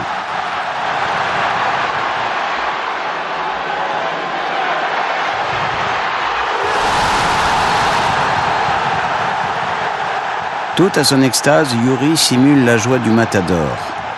Il est ramené à la raison par une main amicale qui vient masquer sa bouche. Le match n'est pas encore terminé et Zidane le sait. La preuve, l'Espagne bénéficie d'un deuxième penalty dans les dernières secondes du match. Si Raoul égalise, il faudra jouer les prolongations.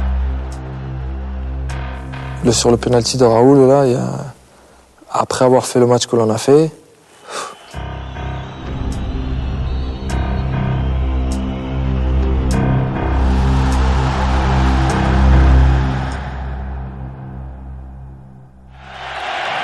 La France est en demi-finale contre le Portugal.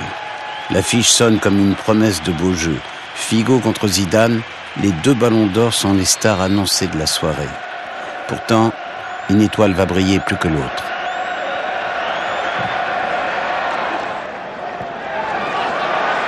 J'étais content d'avoir atteint ce niveau-là, quoi, pendant le championnat d'Europe.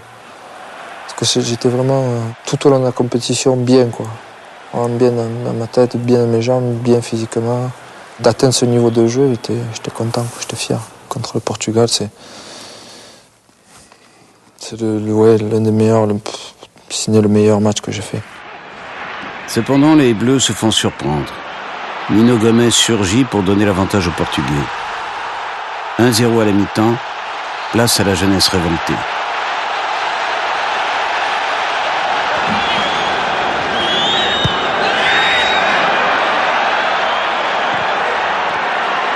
Centre d'Anelka, reprise d'Henry, 1 partout. Voilà qui est plus conforme à la physionomie de la rencontre.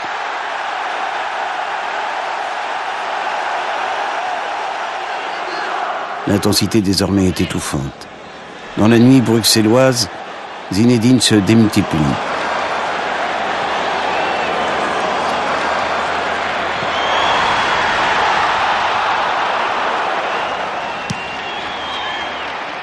Dans la surface de Victor Baía, comme dans celle de Fabien Barthez, on est tout proche du chaos.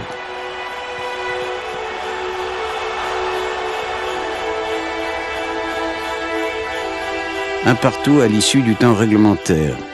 Zidane entame les prolongations par une fantastique chevauchée. Il reste 7 minutes avant les tirs au but. Chaque ballon perdu est une angoisse. Chaque duel gagné est un espoir. Quand le ballon frappé par Viltord tape la main du défenseur portugais, le temps s'arrête pour de bon. Pénalty pour les Français. Zidane est prêt, la finale est au bout de son pied droit.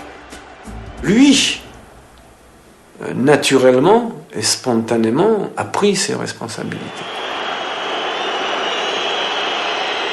Au moment où je pose le ballon, je me dis qu'une chose, en fait, je me dis que bon, voilà, si je marque, on est en finale du championnat d'Europe.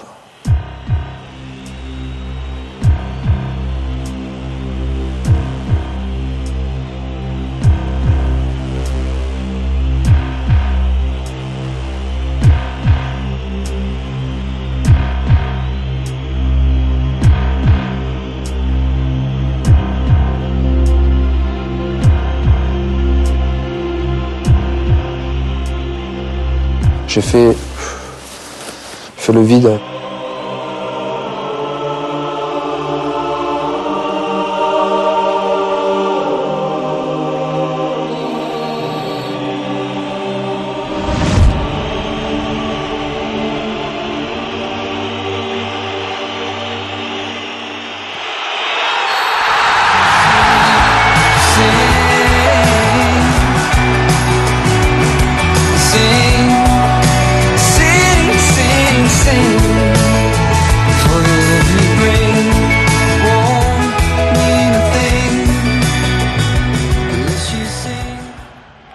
« 2 juillet 2000, nouvelle grande finale pour les Bleus. À Rotterdam, la Squadra Azzurra se dresse à nouveau sur sa route. 2 ans plus tôt, jour pour jour, la France éliminait l'Italie de la Coupe du Monde. L'Italie et ses valeurs éternelles, meilleure défense de cet Euro, l'Italie bourreau des Pays-Bas en demi-finale, l'Italie qui n'a cessé de progresser tout au long de la compétition, l'Italie et ses nouveaux talents comme le Romain Francesco Totti. D'une talonnade, il trouve Pessotto, au bout du centre, Del Vecchio reprend de voler, 1-0. Dinosov n'exulte pas encore. En revanche, les tifosi explosent. Ils connaissent l'importance du premier but marqué en finale. Ils connaissent surtout l'extrême solidité de leur défense et le talent de leur gardien. Les minutes passent et tromper Toldo tient vraiment de l'impossible miracle.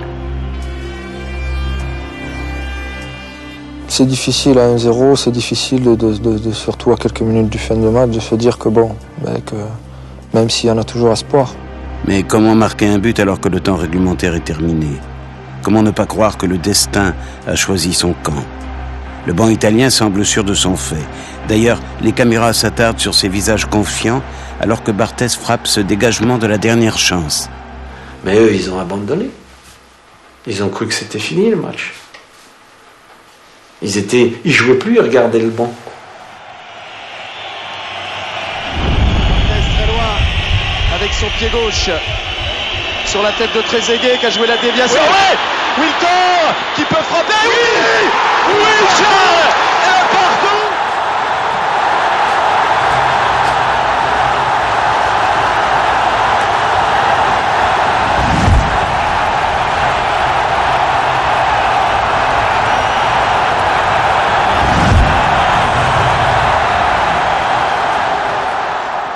En même temps, dans tout ça, on a nous la chance d'avoir plus qu'une équipe, quoi. La France a un sélectionneur qui maîtrise le temps. Au bon moment, il fait entrer des remplaçants qui pourraient être titulaires. Pires est l'un de ses talents. Il déborde d'énergie sur l'aile gauche. Il y a du monde, il y a Trezeguet. Oui. L'équipe de France est championne d'Europe.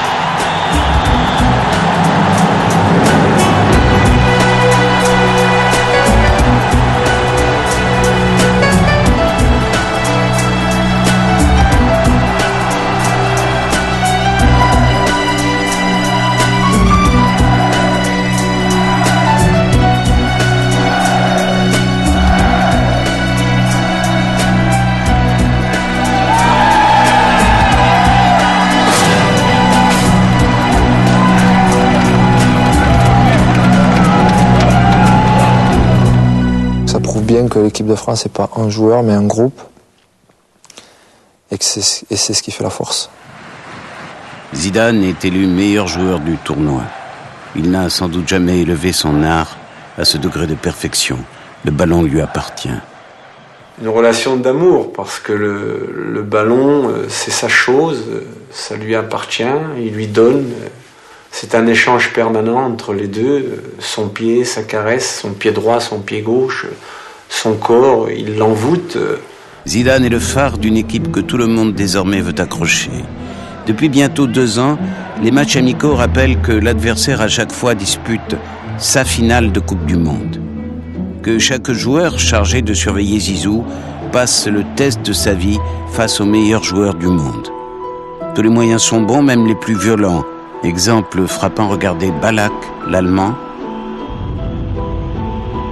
ou Weiss, l'Anglais.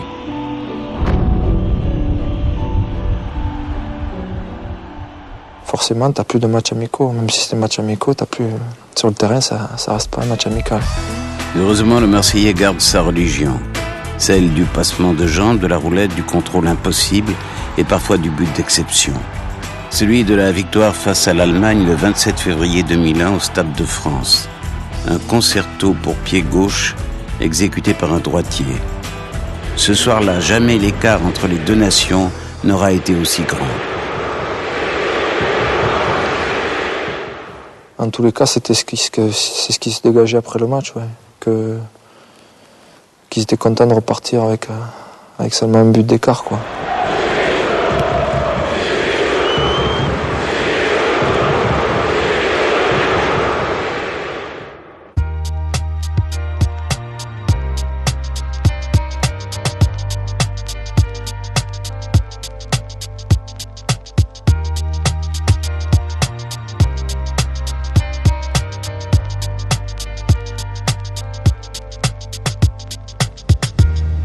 Zinedine veut profiter de la saison 2000-2001 pour enfin brandir la Ligue des Champions.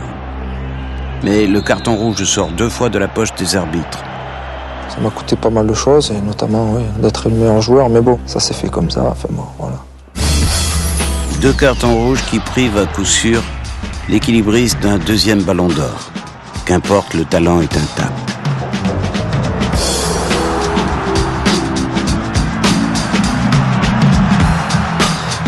L'aventure italienne est sur le point de se terminer. 2000-2001, un crépuscule transalpin que Zidane traverse aux côtés d'un nouveau champion du monde français, David Trezeguet. Il vient de signer en Italie. Turinois depuis 4 ans, Zizou facilite son intégration. Oui, il y a une complicité qui se fait entre moi et Trezeguet, mais surtout entre Trezeguet et l'équipe, quoi. À chaque fois qu'il joue, il marque, quoi. Trezeguet devient Trezégol et s'impose très vite au royaume des buteurs. En même temps, cela semble beaucoup plus facile lorsque le dernier passeur s'appelle Zidane. Bref, le duo français fait des merveilles. La Juve va bien, et le match contre la Roma lors de la 26e journée est le sommet de la saison. La Juve doit l'emporter pour revenir à la hauteur des coéquipiers de Totti. Tout commence comme dans un rêve. Zidane dépose une première offrande sur la tête de Del Piero.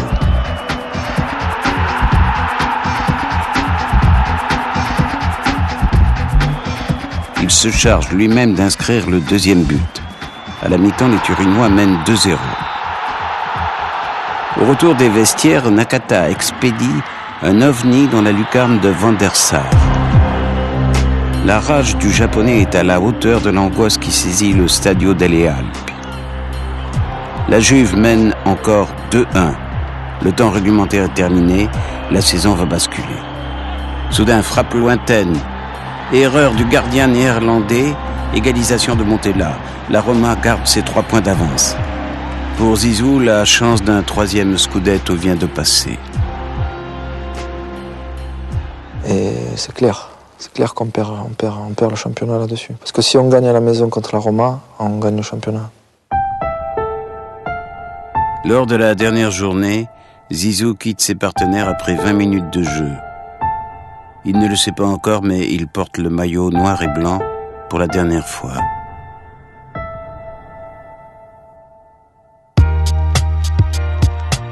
Juillet 2001, direction le Real Madrid et son écrin le stade de Santiago Bernabéu. Zidane devient le joueur le plus cher de l'histoire du football. Alfredo Di Stefano, symbole vivant de la Maison Blanche, lui offre son nouveau costume de scène. Valdano, le directeur sportif, sait qu'avec ce numéro 5, il vient d'exaucer son rêve et celui de toute une ville folle de son Real. Au début, on a pris ça comme un rêve, comme quelque chose de presque impossible. Pourtant, nous pensions que la meilleure équipe au monde méritait le meilleur joueur du monde. Le Real Madrid et Zidane se devaient de former un couple, non pas par convenance, mais vraiment par amour. Un mariage d'amour qui a vu le jour quelques mois plus tôt. Lors d'un gala à Monaco, Zidane, alors turinois, dîne à quelques mètres du président madrilène Florentino Pérez. Il y avait le président du Real Madrid qui me fait passer un mot en disant, enfin sur le mot il y avait écrit « Est-ce que tu veux venir au Real Madrid ?» Et moi j'ai répondu que non.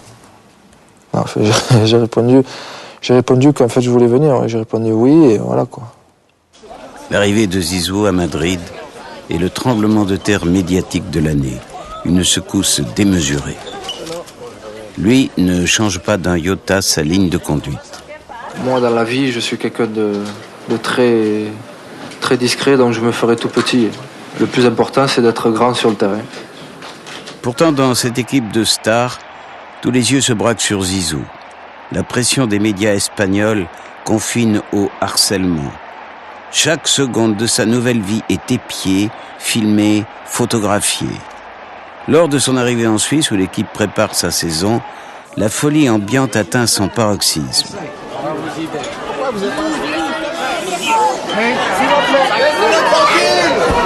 C'est toi le meilleur! C'est toi le meilleur!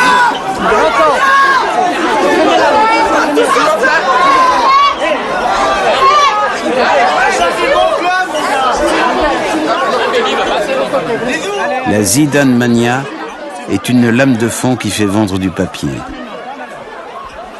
Comme une boutade lourde de sens, le quotidien Marca finit par titrer « Nous vous promettons que cette saison, nous ne parlerons pas que de Zidane ». Tous les jours, j'étais en première page dans tous les journaux. Donc voilà, quoi, télévision, c'était tous les jours. On me suivait partout. J'ai pas bien vécu, quoi.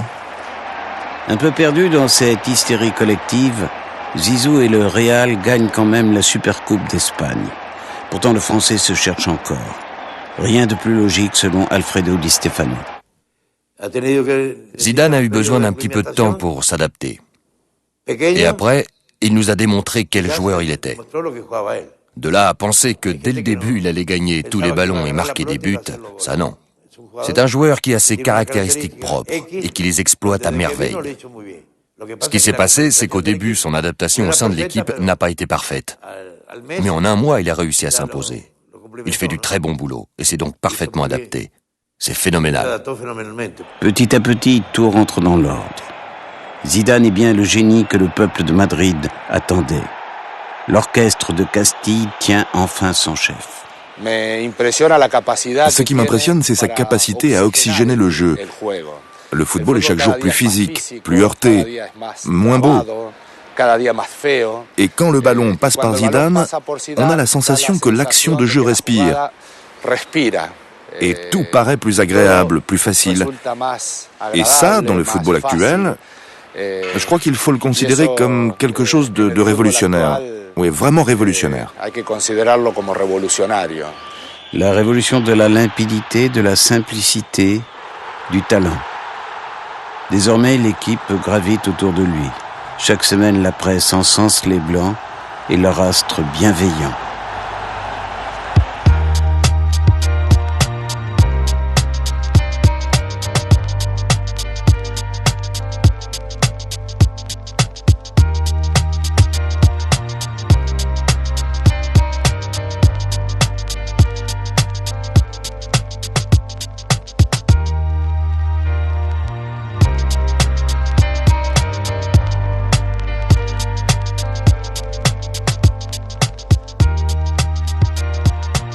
Zizou a retrouvé le sourire et l'envie d'être toujours le plus grand. C'est venu en même temps, c'est-à-dire qu'on m'a laissé un peu tranquille et puis j'ai retrouvé aussi la pêche, quoi. Guti n'arrive pas à se retourner et il arrive à centrer quand même pour Zidane. La frappe de Zidane. Voilà le premier but officiel de Zizou dans la Liga.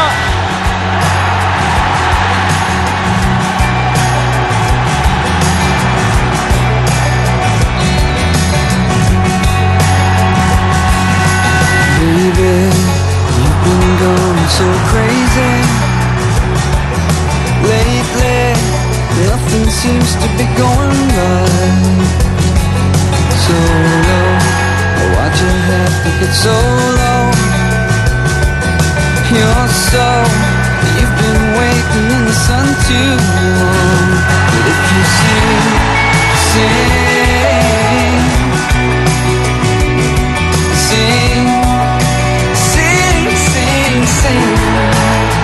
for the love you bring won't mean a thing unless you sing.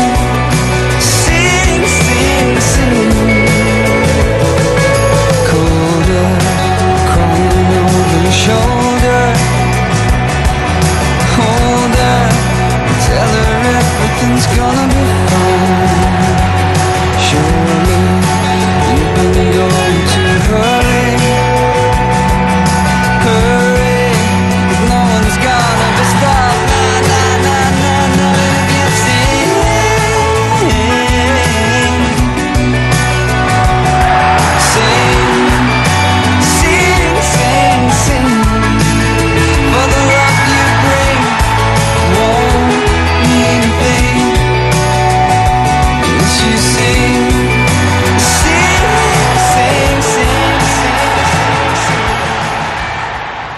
J'espère en fait terminer ma carrière ici, quoi.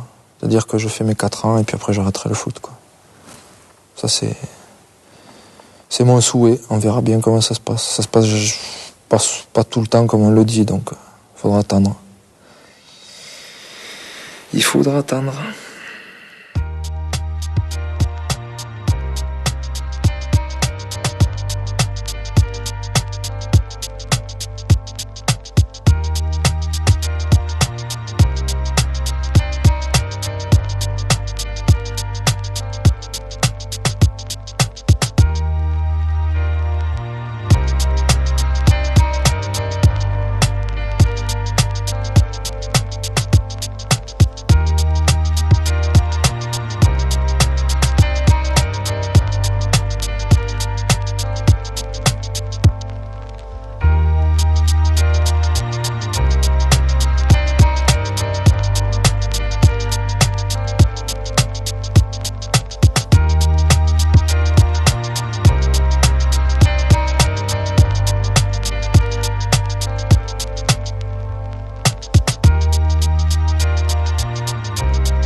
Avoir l'état de sérieux et leur évolution. On se demande sincèrement quand les mettre la révolution. Et du con, si je pose autant de questions, c'est que j'ai pas les solutions. Que faire quand il y a rien à la clé de nos bonnes résolutions? Ça peut plus durer, combien se laisseront jurer pour finir sous une pierre tombale ou devant les jurés. Dommage qu'il n'y ait pas toujours de récompense à nos efforts, qu'à la moindre erreur la justice nous fasse payer le prix fort. On fait ce qu'on peut avec ce qu'on a, les moyens du bord, mais la devise reste sauf ce qui peut encore l'être, femme et gosse d'abord. Je pleure pas sur mon sort, y'a pire que moi. À l'heure où tu m'écoutes, au-dessus de ta tête, t'as peut-être plus de poids. Mon job n'est pas de noircir ce tableau. De toute façon, c'est pas de ma faute si la misère meurt le pire des fléaux. On cherche pas à s'enrichir sur les malheurs des autres. Toutes les vérités sont bonnes à dire et même les nôtres. Au cours d'une vie, y'a tout un tas de trucs qui s'oublient pas. Dès le décès de ton gosse, avant qu'il puisse faire ses premiers pas. Notre issue finale, seul l'avenir le dira. Dieu seul sait comment ça se finira ou négociera. Mystère et suspense, soit en col, soit en Benz neuve. À fonder une famille au top ou à laisser une femme veuve. Et toute une flopée de petits sacs derrière. La vie tient à peu de choses, cette phase pourrait être ma dernière. Quand je quitte mes gars qui dit que je vais les revoir, je suis pas à l'abri de la bavure du mec qui me dit faire son devoir. Léon d'une fan qui aurait pété les plombs, voudrait me buter comme John Lennon, Martin Luther ou Malcolm.